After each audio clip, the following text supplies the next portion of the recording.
안녕하세요. 돈반 정쌤이에요. 저는 어린이집에서 15년 차 경력을 가지고 있고요. 유아교사, 보육교사 선생님들에게 많은 도움이 되고자 노력할 테니 기대해 주세요. 오늘은 개정 누리과정 놀이에 대해서 알아볼 거예요. 우리 선생님들 어떤 부분이 가장 걱정되시나요? 지금까지 계획안을 사이트에서 찾아보고 활용했다면 이젠 누리 계획안을 우리 반 아이들의 특성에 맞게 관심도에 맞춰 직접 작성해야만 해요. 동일 연령 옆반 선생님과 같은 계획안, 같은 일지가 존재하는 일은 이제 없을 것 같아요. 계획도, 실행도, 평가도, 그리고 재료 공수도 이젠 뭐든지 혼자 해야만 한답니다. 아, 너무 힘들겠죠.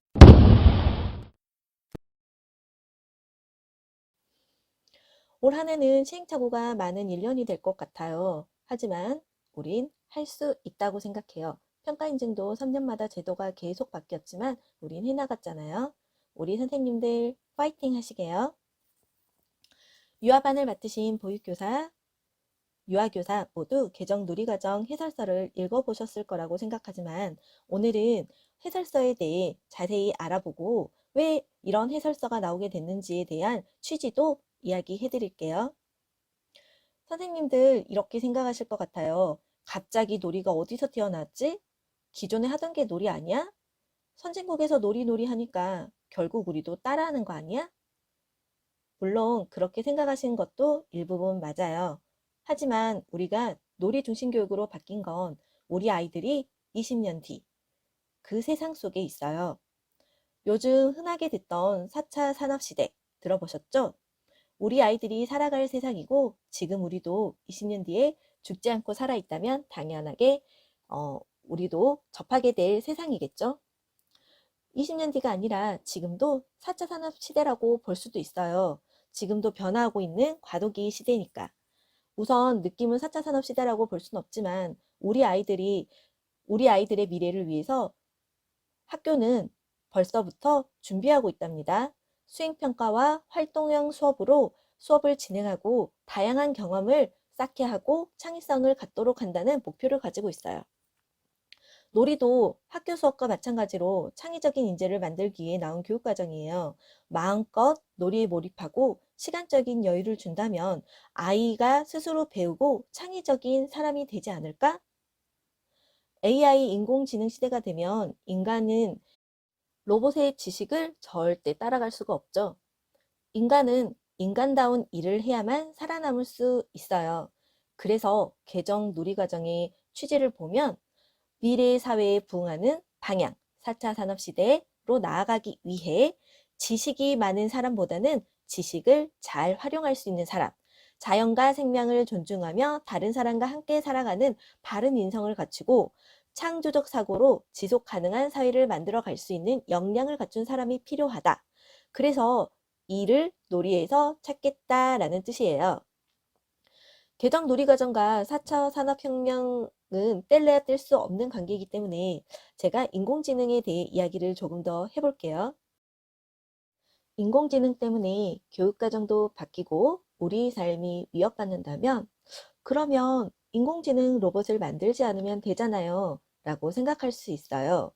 하지만 생각해 보세요. 선생님들께서 집에서 해야 되는 어떤 세탁, 빨래, 청소 등을 인공지능 로봇이 대신한다고 생각을 해보세요. 우리 하나씩 필요하지 않나요? 그리고 어딘가를 이동할 때 주차 걱정 없이 인공지능 자동차를 타면 안전하게 갈 수 있고 주차 걱정을 하지 않아도 돼요. 우리가 아팠을 때도 인공지능 로봇이 진단을 내려주죠. 그리고 사람보다 더 정확하게 어떤 부분에 어떤 수술을 해야 되는지 정확하고 빠르게 진단을 내려줄 수 있어요. 인공지능 의사는 이 세상의 모든 데이터를 다 알고 있기 때문에 정확도가 높다고 해요. 지금도 경기도에 있는 가천대 길병원 여기에 인공지능 로봇 왓슨이 취직해 있어요. 사람들은 예전에 서울로 암 진단을 받으러 갔다면 지금은 인천 길병원으로 간다고 해요. 그 후 부산, 대전에도 왓슨 의사가 있어요. 사람들은 이렇듯 인공지능을 너무 좋아하죠. 이제 앞으로 편의점, 슈퍼, 식당에도 인공지능이 모두 투입이 되어 사람이 필요가 없는 시대가 올 거라고 해요. 세상이 조금은 삭막해지겠죠? 하지만 우리의 편리함을 위해 사람들은 인공지능을 계속 개발할 거고 항상 사용하고 싶어 할 거예요.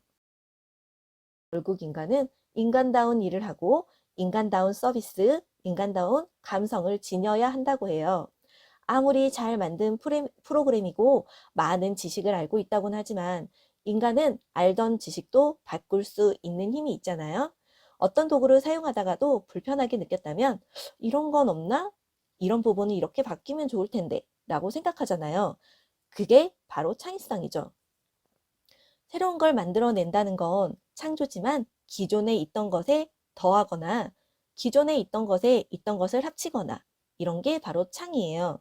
그래서 아이들이 많이 놀고 직접 만져보고 만들어보고 불편한 점을 보완하고 다른 방향으로 확장하는 방법을 스스로 터득한다는 거죠.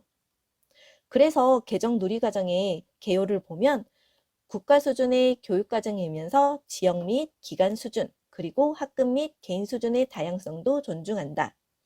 그리고 주어진 교육과정이 아닌 교육을 직접 실천하는 각 학교 수준에서 편성, 운영하는, 만들어가는 교육과정이다라고 해요. 개정 놀이과정은 유아가 중심이 되고 놀이가 살아나는 교육과정을 추구하며 자율적이고 유아가 교사가 함께 만들어가는 교육과정이다. 자, 여기 취지와 개요까지는 이제 아시겠죠? 그렇다면 교사는 아이들이 놀이를 하기 위해 어떤 걸 지원해야 될까요? 그래서 교사에게 자율성을 아주 많이 주었어요. 교사는 활동을 계획하고 준비하는 데 많은 시간을 보내기보다 유아의 놀이를 이해하고 지원하는 데 더 많은 시간을 보낼 필요가 있다. 결국 유아 놀이를 예측하고 계획하기 어렵기 때문에 상황에 따라 판단하고 실천해야 된다는 거죠. 이렇게 들어보시니 어떤 생각이 드세요? 교사에게 전문성을 요하는 내용이에요. 우리는 이만큼 살면서 창의성도 없고 머리도 굳어버렸는데 아이를 지원한다는 게 조금 어려울 수도 있지만 아이가 원하는 게 있다면 발빠르게 즉각적으로 놀이 재료를 구해다 주고 아이가 어려워하는 게 있다면 아이디어를 함께 구상하거나 아이들과 함께 이야기를 통해 발견할 수 있도록 토론을 해주자는 거죠. 이게 바로 유태인의 하브르타 교육이죠. 말은 참 쉬운 것 같아요. 근데 우선 해봐야 알 것 같아요. 국가에서 제시한 대로 계획은 대충 하고 오늘 하루 열심히 아이의 동선을 따라다니면서 지원도 다 해주면서 실행을 끝냈어요. 그러면 평가는 어떻게 해야 할까요? 평가에는 유아평가와 누리과정의 운영평가가 있어요.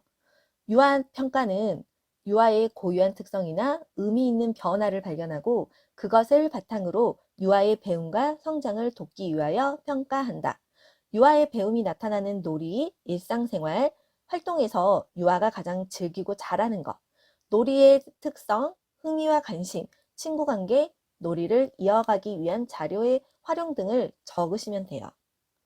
그리고 놀이과정의 운영평가는 교육과정이 유아, 놀이 중심으로 적절하게 운영되고 있는지 또는 놀이 시간을 충분히 운영하였는지 유아 주도적인 놀이와 배움이 이루어지고 있는지 놀이 지원이 적절했는지 등을 평가하시면 된다고 해요. 이렇게 해설서에 있는 내용과 우리가 놀이를 왜 해야 하는지 지금 시대가 어떻게 흘러가고 있는지에 대해서 이야기해 보았어요. 선생님들 어떠셨나요? 선생님들께서는 놀이 수업을 어떤 식으로 진행을 해야 되는지 관심이 많으실 것 같긴 한데 우선 놀이의 취지 그리고 배경, 환경 등에 대해서 알아두시면 우리가 어떤 방향을 가지고 가야 하는지 어떤 식으로 아이에게 다가가야 하는지 등을 아실 수 있을 것 같아 이번 시간을 마련했고요. 선생님들께서 어떤 점이 궁금하신지 댓글로 남겨주시면 궁금한 사항에 대해 제가 다시 한번 이야기를 해드리는 시간을 가지려고 해요. 그러니 꼭 댓글에 계정 누리과정에 대해서 궁금하신 사항들을 적어주시면 감사하겠습니다. 구독과 좋아요는 정쌤의 파워 에너지입니다. 꼭 구독해주세요.